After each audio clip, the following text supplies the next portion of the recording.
Lawrence Bishnoi gang के कुख्यात gangster व सिद्धू मूसेवाले का कातिल दीपक टीनू को special cell counter intelligence unit ने बुधवार को केकड़ी थाना क्षेत्र के एक गांव से गिरफ्तार कर लिया। चौंकाने वाली बात यह है कि जांच एजेंसी को उसके पास से 5 हैंड ग्रेनेड, एक अत्याधुनिक पिस्टल सहित अन्य हथियार भी मिले हैं। एजेंसी को आशंका है कि दीपक को ये हथियार ड्रोन के जरिए पाकिस्तान से मिले। हथियारों की खेप लॉरेंस की गैंग तक पहुंचनी थी। इसके जरिए एक हाई प्रोफाइल हत्याकांड को अंजाम दिया जाना था। गौरतलब है कि दीपक टीनू हाल ही में पंजाब के मानसा के सीआई के इंचार्ज प्रीतपाल की कस्टडी से फरार हो गया था। इससे पंजाब पुलिस की जबरदस्त किरकिरी हुई थी और सरकार ने सीआई इंचार्ज को तुरंत नौकरी से बर्खास्त भी कर दिया था। इसके बाद स्पेशल टीम को दीपक की तलाश में लगाया गया। स्पेशल टीम ने अपने संपर्कों को एक्टिव किया तो पता चला कि दीपक अजमेर जिले के केकड़ी थाना क्षेत्र के एक गांव में रुका हुआ है। स्पेशल काउंटर टीम ने जाल बिछाया और उसे गिरफ्तार कर लिया। स्पेशल सेल के मुताबिक दीपक टीनू मानसा से फरार होने के बाद सीधे भारत पाकिस्तान बॉर्डर स्थित राजस्थान के हनुमानगढ़ के गुगहेड़ी पहुंचा। उसके बाद वह बीकानेर, जयपुर और फिर अजमेर में जाकर छुप गया। अजमेर में राजस्थान के अपने वक्त के कुख्यात गैंगस्टर आनंद पाल के पुराने ठिकाने पर दीपक टीनू को रुकवाया गया था। इस दौरान गोल्डी बराड़ दीपक को लगातार सपोर्ट करता रहा। उसके बाद सपोर्ट के लिए लॉरेंस गैंग के संपत नेहरा और अनमोल बिश्नोई के 2 खास गैंगस्टर रोहित गोदारा और जेक तैयार थे। रोहित अजरबैजान से, एक और जेक यूरोप से उसकी मदद कर रहे थे। दोनों दीपक को लॉजिस्टिक पेशे के जरिए सपोर्ट कर रहे थे। इतना ही नहीं, दीपक का फर्जी पासपोर्ट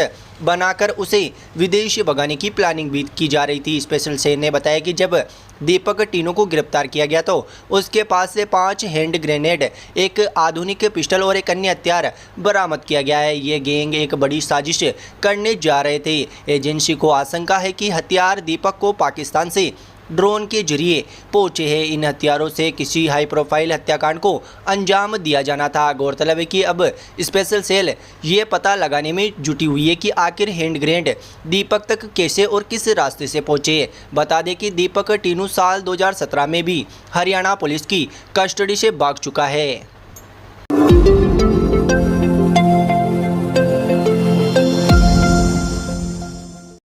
केकड़ी तहसीलदार रामकल्याण मीणा ने बुधवार को पटाखा विक्रेताओं की दुकानों का भौतिक सत्यापन किया। इस दौरान उन्होंने जिस भी दुकान पर कमियां पाई उनको सुधारने के लिए निर्देश दिए। तहसीलदार रामकल्याण मीणा ने बताया कि दीपावली पर्व को लेकर केकड़ी शहर में पटाखा व्यवसायियों को पटाखा बेचने के लिए लाइसेंस जारी किए गए। पटाखा विक्रेताओं की दुकानों का उन्होंने बुधवार को भौतिक सत्यापन किया। इस दौरान लाइसेंस की शर्तों की पालना करने के लिए सख्त निर्देश दिए गए। उन्होंने कहा कि पटाखा विक्रेताओं को निर्देशित किया गया है कि जो भी लाइसेंस की शर्तें उनकी पालना करें, अन्यथा लाइसेंस निरस्त कर दिया जाएगा। तहसीलदार रामकल्याण मीणा ने बताया कि शहर में प्रतिबंधित पटाखे बेचने पर पूरी तरह से रोक लगाई गई है। सभी पटाखा विक्रेताओं को इसके लिए निर्देश दिए गए हैं कि प्रतिबंधित पटाखे नहीं बेचे। अगर फिर भी प्रतिबंधित पटाखा बेचते पाए गए तो उनके खिलाफ कानूनी कार्रवाई की जाएगी। तहसीलदार रामकल्याण मीणा ने बताया कि शहर में बिना लाइसेंस के कोई भी पटाखा नहीं बेच सकेगा। भौतिक सत्यापन करने के दौरान गिरदावर सौरभ सैनी सहित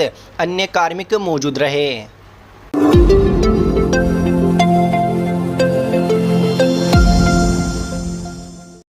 केकड़ी सिटी थाना इलाके के तसवारिया गांव में बुधवार को एक खेत में नीलगाय के शव के टुकड़े मिले। जगह जगह खून जमा था। ग्रामीणों ने आशंका जताई है कि संभवतः शिकारियों ने नीलगाय का शिकार कर उसका मांस निकालकर अपने वाहन में ले गए हैं। मौके पर 4 पहिया वाहन के टायरों के निशान भी मिले हैं। सूचना पर वन विभाग के वनपाल बजरंग जाट मौके पर पहुंचे। जानकारी के अनुसार तसवारिया में आमली के रास्ते पर खेतों में किसानों को एक खेत की मेड़ पर नीलगाय के शव के टुकड़े बिखरे हुए दिखाई दिए। जगह जगह मांस के टुकड़े बिखरे हुए थे। इसके बाद ग्रामीणों ने वन विभाग को सूचना दी। ग्रामीणों ने आशंका जताई है कि संभवतः शिकारियों ने नीलगाय को मारकर उसके मांस को अपने वाहनों में भरकर ले गए। शिकारियों ने मौके पर ही धारदार हथियारों से नीलगाय को काटा। फिलहाल नीलगाय की संख्या कितनी है का अनुमान नहीं है। वन विभाग के गीसू सिंह ने बताया कि ग्रामीणों की सूचना पर मौके पर जाकर मामले की जाँच की जा रही है।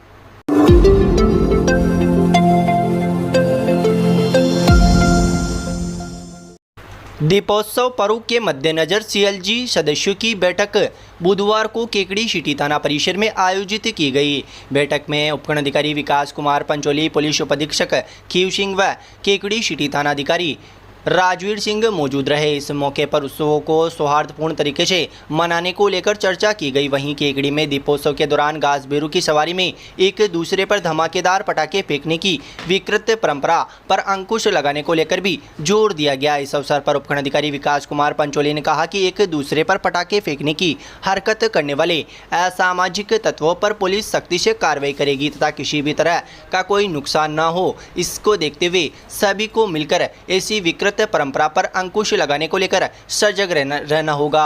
इस अवसर पर पुलिस उपाधीक्षक खीव सिंह ने धमाकेदार पटाखे प्रतिबंधित होने की बात कही और कहा कि इस किस्म के पटाखे यदि बेचे जाते हैं तो दुकानदार के खिलाफ कार्रवाई की जाएगी। बैठक में सिटी थाना प्रभारी राजवीर सिंह, तहसीलदार राम कल्याण मीणा, सीएलजी सदस्य गोपीचंद चौधरी, सलीम गोरी, किशन गोपाल परेवा, विनय पांड्या, मनोज कुमावत, राजेंद्र चौधरी सहित कई सदस्य मौजूद रहे।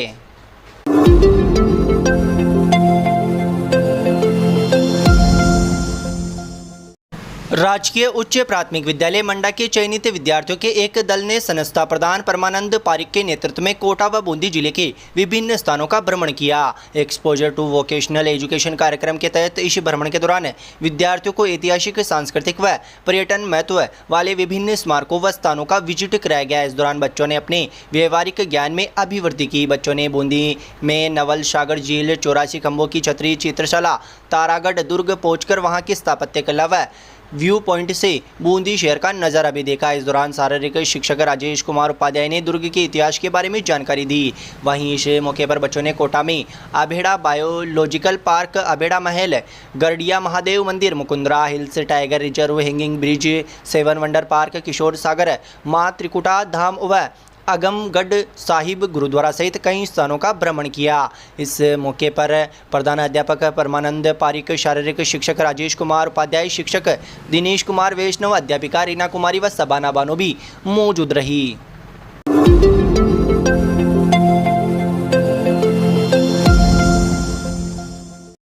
पटेल आदर्श विद्या निकेतन माध्यमिक विद्यालय में दीपावली स्नेह मिलन समारोह के लिए पूर्व तैयारी बैठक बुधवार को आयोजित की गई। प्रधानाध्यापक रामेश्वर चौहान ने बताया कि बैठक का शुभारंभ विद्यालय प्रबंध समिति के पदाधिकारियों द्वारा मां सरस्वती के चित्र के समक्ष दीप प्रज्वलन के साथ की गई। बैठक में 25 अक्टूबर को अपराह्न 2:15 बजे से अजमेर रोड विद्यालय परिसर में पूर्व विद्यार्थी व पूर्व आचार्य दीदी, पूर्व विद्यालय प्रबंध समिति के पदाधिकारियों, विद्यालय के सहयोगी नागरिकों के दीपावली स्नेह मिलन समारोह के लिए दी गई जिम्मेदारियां, कार्यक्रम की रूपरेखा, बौद्धिक सांस्कृतिक कार्यक्रम, विचार प्रकटीकरण, साज सज्जा, भोजन व्यवस्था, स्वागत व्यवस्था, रजिस्ट्रेशन आदि की आवश्यक तैयारियों पर चर्चा की गई। बैठक में प्रबंध समिति के पदाधिकारी बृद्धिचंद वैष्णव, काशीराम विजय, राजेश शर्मा, अंकुर बंसल, राधेश्याम बाटी, गोविंद शर्मा, प्रेम प्रकाश शर्मा, परेश पारिक, राधा माहेश्वरी, ममता विजय, प्रधानाध्यापक रामेश्वर चौहान, बालिका विभाग प्रधानाध्यापिका माया ओझा, प्राथमिक विभाग प्रधानाध्यापिका विनीता